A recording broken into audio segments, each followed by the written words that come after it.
If you had to guess which would be more helpful for finding your willpower, do you think it's more helpful to visualize yourself failing, or is it more helpful to imagine yourself succeeding? Turns out imagining failure is way more helpful than imagining success. Not that imagining success is always bad, but imagining failure is better. So let me tell you about this one intervention and then some of the theory a little bit more broadly. Yeah. This is the thing that always blows people's minds. There is a lot of studies showing that tracking your success leads people to slack off in the long run, but nobody believes it. So you've probably heard how important it is to keep track of your success because we feel really good when we're able to write down that we did something, right?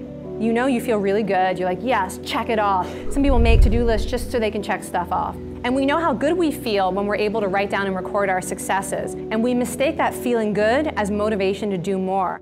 But a number of studies show that when people are reminded of their success and take note of their progress, they then are much more likely to do something inconsistent with their goal. So for example, there's studies of dieters where people come in and the experimenter says, by the way, we wanted to let you know how much progress you've made on losing weight. You're this close to your goal, you've been doing great.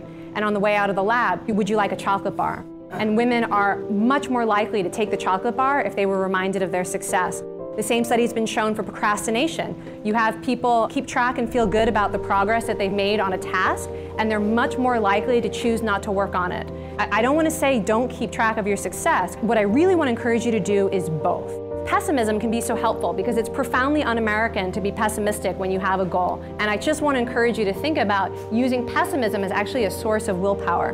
People who are most optimistic about their ability to make a difficult change give up sooner and are most likely to fail. And it tends to be because they are shocked by their setbacks. Studies show that if you have people make optimistic predictions about what they're going to do, they're more likely to then not do it today.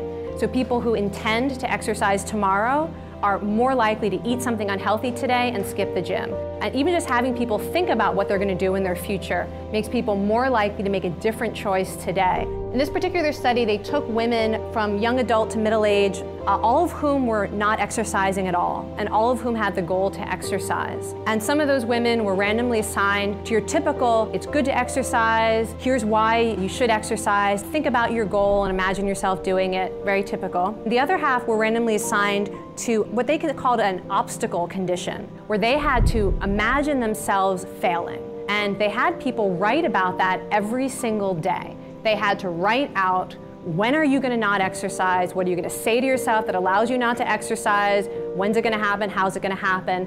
And what are you going to do when you start to recognize that stuff happening? And so the women were becoming detectives of their own failure. Every day they revised what they were writing based on what they noticed. I didn't exercise because I told myself, I'll do it later, I'll do it later, I'll do it later. Or I didn't do it because I got so busy at work and then I didn't have my sneakers, so I didn't do it.